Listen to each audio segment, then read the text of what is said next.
What's up, YouTube? This is Too Raw for TV. So, before I go into this video, I want to give a shout out to two of my subscribers for contributing to the channel.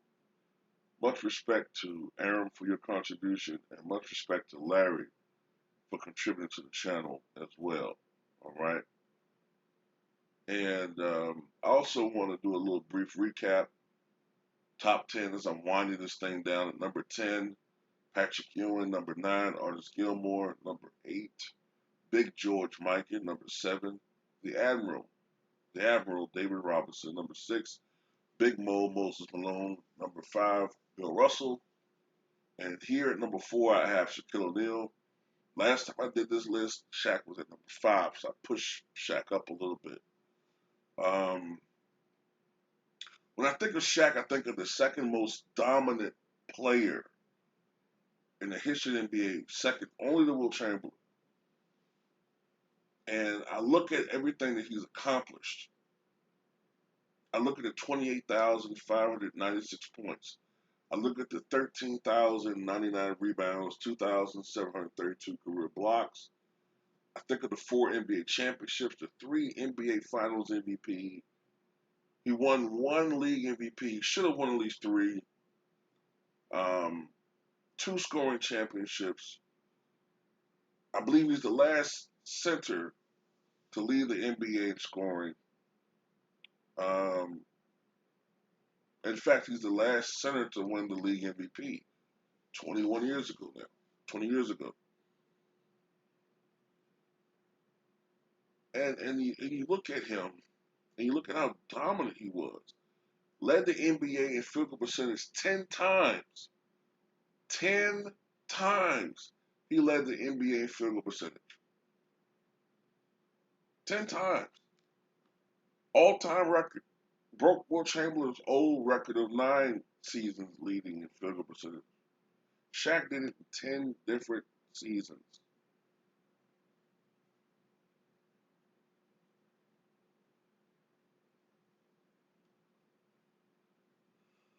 But as dominant as he was, you can't help but feel like he should have been even more dominant.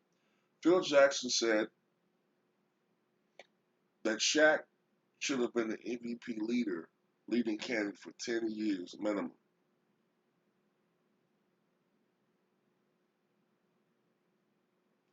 I've heard players not mention his name, but I get the gist that they were basically saying that Shaq was great, but he could have been even greater. We've heard Charles Barkley say it. Kobe Bryant has, the late Kobe Bryant has said it a lot of times. So, but give the man his due. He is one of the all-time great centers in this league. Shaq was born in 1972 in Newark, New Jersey. His biological father didn't bother, didn't want anything to do with his life. He was a basketball star in his own right, but he left Shaq's mother, Lucille, to fend for her own with her son. Shaq's biological father went to prison off a drug charge, and upon his release, when Shaq was still a little boy, very little boy, he gave up his parental rights to Lucille's new boyfriend slash husband, Sergeant Philip Harrison. If anybody grew up watching Shaq, we all know who that was. He was a big man in his own right. I think he was over 6'5", 6'6". I know I remember that, I think it was a USA Call Collect commercial that he did. Ticket to the hole, Shaquille. But because his father, I'm going to say father, I'm not going to say stepfather, because his father was in the military, army, I should say, Shaq moved around a lot. Sometimes he was overseas in Germany. By the time he was a teenager, he was living in Texas. And in high school, Shaq was one of the most dominant players in the country. And, his senior year, he set a school record. Well, actually, I think like a, what do you want to call it? Not division record, but he set a record as far as high schools are concerned. A record for most rebounds in a season. I think he had almost 800 rebounds in one season. One. Now, as Shaq prepared for college, he eventually chose to go to university. Excuse me. He chose to go to Louisiana State University and or LSU, and he majored in business there. But Shaq was, of course, an extraordinarily dominant player in college, and he received a lot of hype. All right, I mean a lot of hype, and it was the inevitable comparisons to Will Chamberlain. In college, Shaq was about 7 feet, 285. When Will Chamberlain was in college, he was 6'11", 7 feet, 240. So he was actually much bigger than Will Chamberlain. So the hype was real even back then. Now, ultimately, in the 1992 NBA draft, Shaq went first overall to the Orlando Magic. Now, the Orlando Magic were not a really good team initially. Their leading number one scoring option was Nick Anderson before Shaq got there. But Shaq's rookie year was one of the most dominant campaigns I've ever seen in my life. Okay? Now, he averaged 23 points per game, which may not jump out at you, but he hauled down nearly 14 rebounds per game and rejected 3.5 shots per game and shot 56% from the floor. And the thing I remember about rookie Shaq was he looked more like a bigger version of David Robinson his rookie year. He was not this, hulky, fat dude. Now, he was raw. He hadn't quite yet perfected his post moves by any stretch of the imagination. But, in time, these things would come. Now, before the next season, all right, Shaq won Rookie of the Year, obviously, in 92, 93. But before the next season, during the draft, the Orlando Magic would acquire Penny Hardaway via trade with Golden State in exchange for Chris Webber. Now, this would be a true upgrade as Scott Skiles was beginning to break down as a point guard. Now you're basically essentially replacing him with Penny Hardaway. That was an upgrade.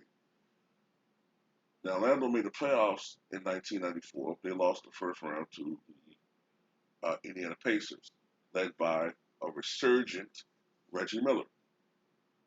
But yet another component would be added to the Orlando Magic prior to the start of the 94-95 season, and that would be Horace Grant, former Chicago Bull. Now, Horace Grant had given a handshake guarantee that he was going to re-sign with Chicago, but ultimately he did not. And instead signed with Orlando Magic, and he proved to be a damn near perfect piece for them. You know what I'm saying? He was a capable post scorer, not great, but he could get you, you know what I'm saying? All together, he could get you 13 to 14 points a game, maybe 15. He could get you 8, 9 rebounds per game. And he worked as far as spacing. Horace Grant had a dependable 14, 15-foot jump shot.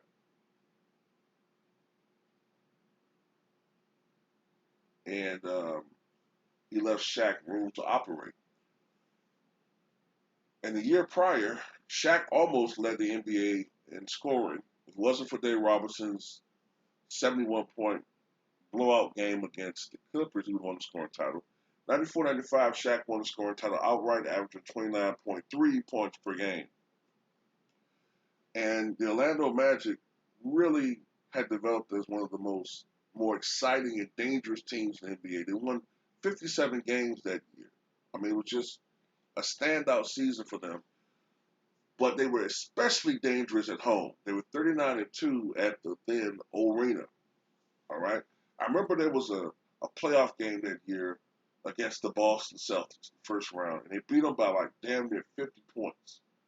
And I remember watching that game, and I remember thinking to myself, we are fucked. We are fucked if we play this team right now.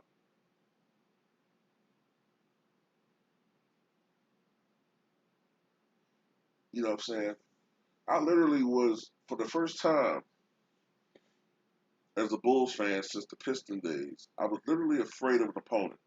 And they did wind up beating us in 6 games. Now, I remember when they went to the NBA Finals, they beat the Pacers in 7. And I remember thinking to myself, this team's probably going to beat Houston 4-1. Um, Houston's had this magical run, but, it's about to end.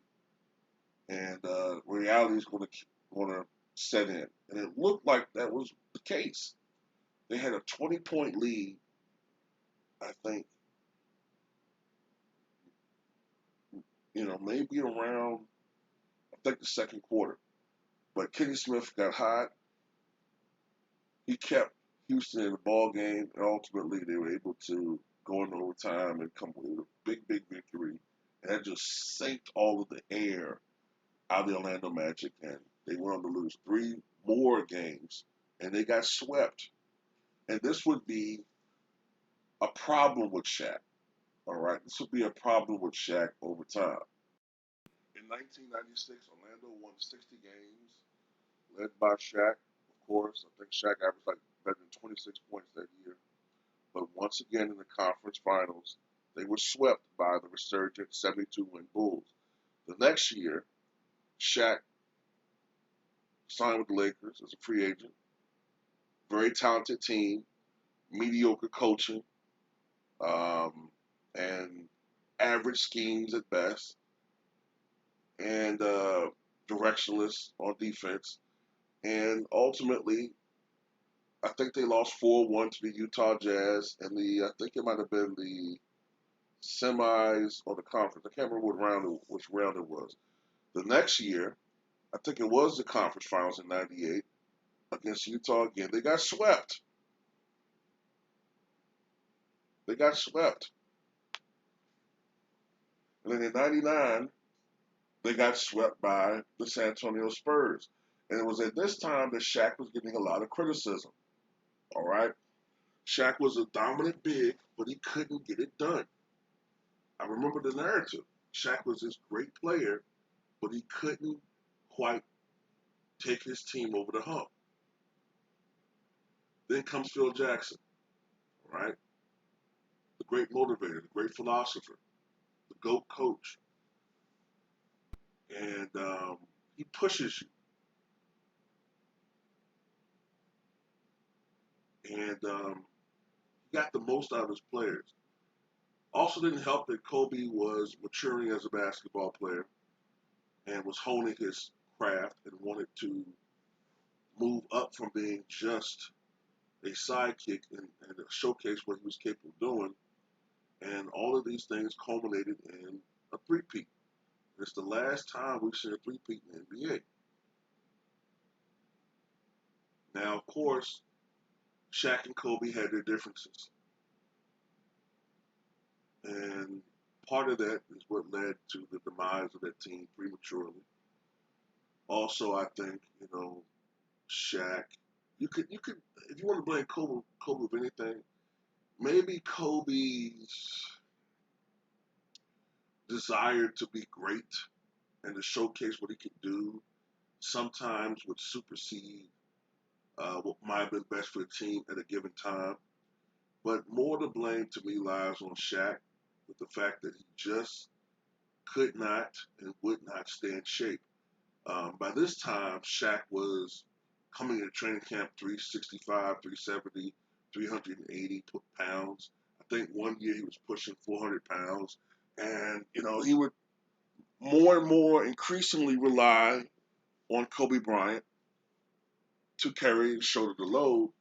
And then by the playoffs, Shaq would have, gotten down to 340, 350 being playing weight for him, and then he could be dominant. But this cycle ultimately led to injuries, and it led to his body breaking down prematurely, in my opinion. And unlike Kareem, who played at a high level all the way up to about age 38, 39, possibly even 40, Shaq started breaking down when he was only 30, 31 years old, back 2003.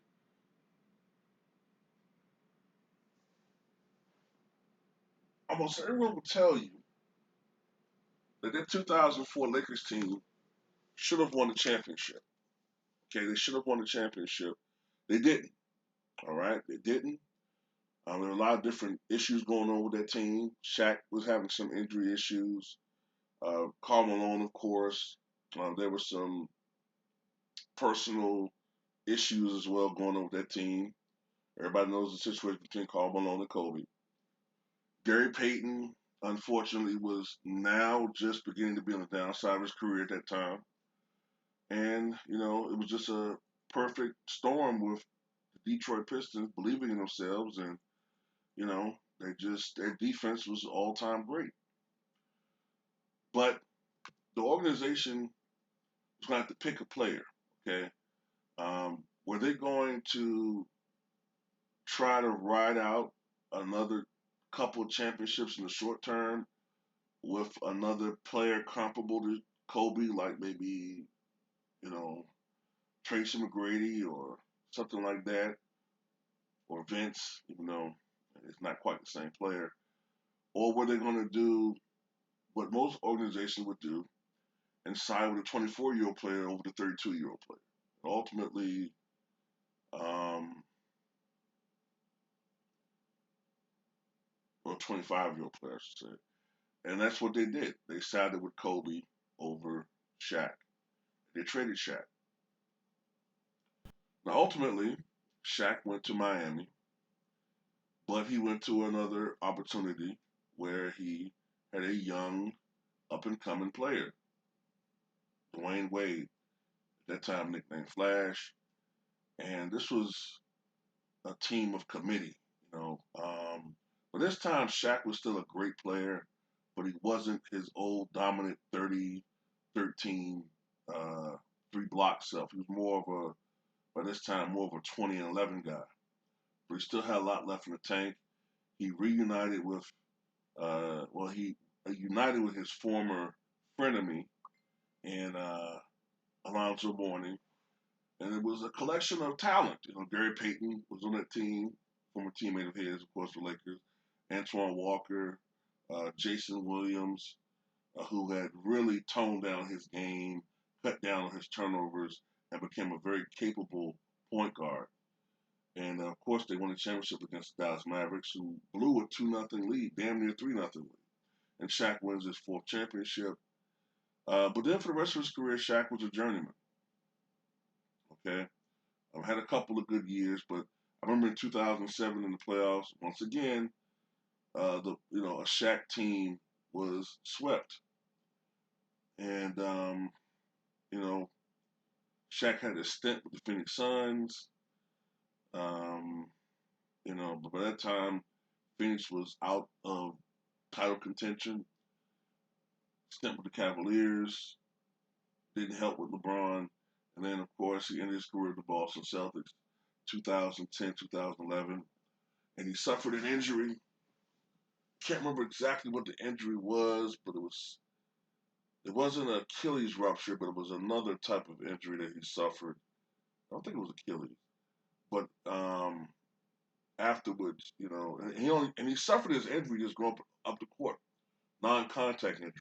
When you start suffering non-contact injuries, that's a bad sign. It's a sign that your days as an athlete are pretty much about to come to a close. So that was it.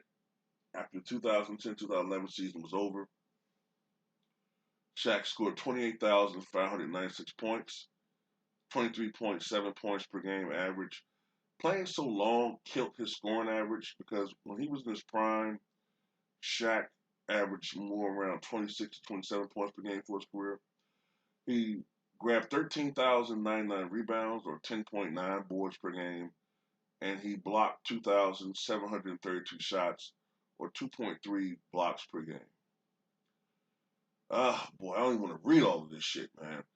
I'm just going to say this. He's a four-time NBA champion, three-time NBA Finals MVP, the 2000 NBA MVP, 15-time NBA All-Star, three-time NBA All-Star Game MVP, eight-time All-NBA First Team, two-time All-NBA Second Team, four-time All-NBA Third Team, three-time NBA All-Defensive Second Team, the NBA Rookie of the Year in 92-93, NBA All-Rookie First Team 92-93, twice led the NBA in scoring. He's on the NBA's 50th anniversary team. His number 34 is retired by the Lakers, but some people don't know that his number 32 retired also by the Miami Heat. He was the Associate Press Player of the Year in 1991, college, LSU, UPI Player of the Year in 1991, LSU, two-time consensus first-team All-American, two-time SEC Player of the Year, the NCAA blocks leader, the NCAA rebounding leader, number 33 retired by the LSU Tigers, FIBA World Championship MVP, USA Basketball Male Athlete of the Year 1994, McDonald's All-American Game Co-MVP 1989, First Team Parade All-American 1989, Texas Mr. Basketball 1989.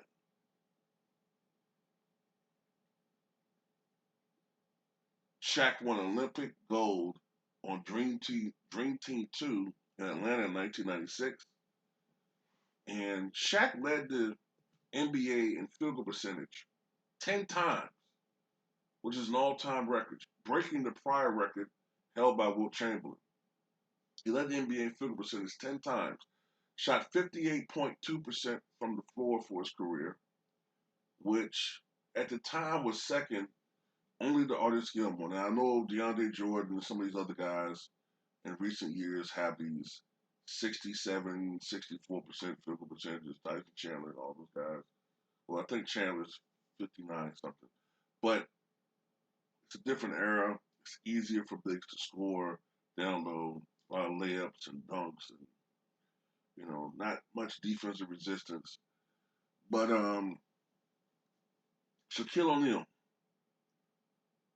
one of the most dominant players of all time. Of course, as we all know, Shaq is a successful businessman. I'll just throw it out there. Worth between 450 million and $500 million. And for the last 10 years, he's been an analyst on TNT, getting on all our motherfucking nerves at times, especially Barkley. But number four, the big Aristotle, the big Diesel, Shaquille O'Neal.